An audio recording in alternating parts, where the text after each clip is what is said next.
It's National Signing Day, the day most recruits wait to make their college choices known. Denny Jansen is here with some big decisions made by local athletes. Denny? Carol, it is the day that so many players, their teammates, coaches, and parents have been pointing towards since summer practice started their freshman seasons. The National Letter of Intent signing period for fall sports opened today.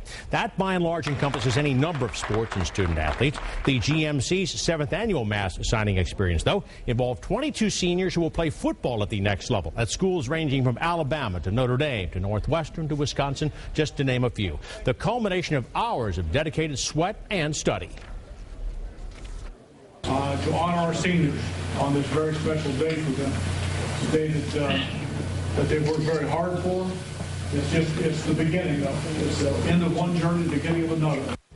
Dozens of signing ceremonies were held across the tri-state today. Scenes from many of them are posted at WCPO.com. You can include yours by sending them to our web team at WCPO.com. We will have much more on the way at 6 o'clock. Carol, Clyde? All right. Congratulations to all those kids and their parents.